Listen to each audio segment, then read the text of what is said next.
कह रहा है कि हमें एपी की टर्म हमें दी हुई है, ठीक है। हमें बताना है कि सम निकाल है कि 78 टर्म का सम कितना होगा, ठीक है।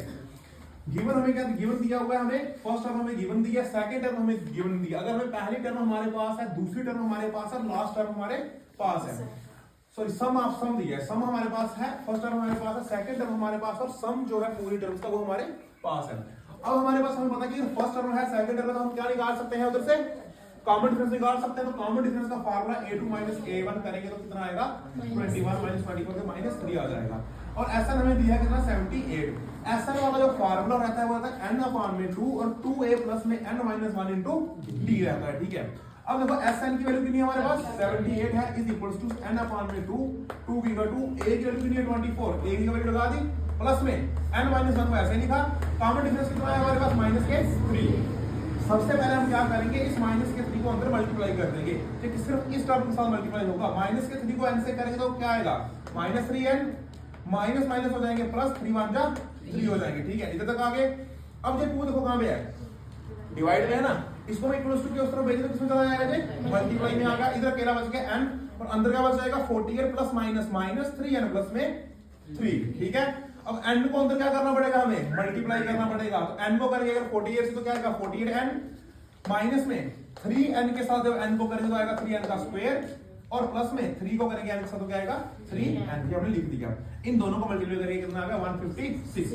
अब देखो ये भी n वाली टर्म थी और ये भी कौन सी टर्म थी n वाली, दोनों को क्या कर देंगे दोनों है प्लस की तो प्लस कर देंगे 48 और 3 कितने हो जाते हैं 51n और माइनस में क्या बच जाएगा सीधे हमारे पास -3n का स्क्वायर। अब इन टर्मों को इक्वल्स टू के इस तरफ लाएंगे।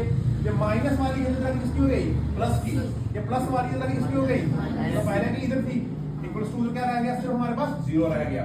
अब इन तीनों टर्मों में से 3 क्या आ रहा है कॉमन आ रहा है, n का स्क्वायर बच गया इधर माइनस में क्या बच गया 17n क्योंकि 3 into n का स्क्वायर 3n का स्क्वायर माइनस 17 3 जा 51n और प्लस में 52 को 3 से 3 का टेबल 52 पढ़ेंगे तो 156 आएगा इज इक्वल टू किसके बराबर 0 के बराबर।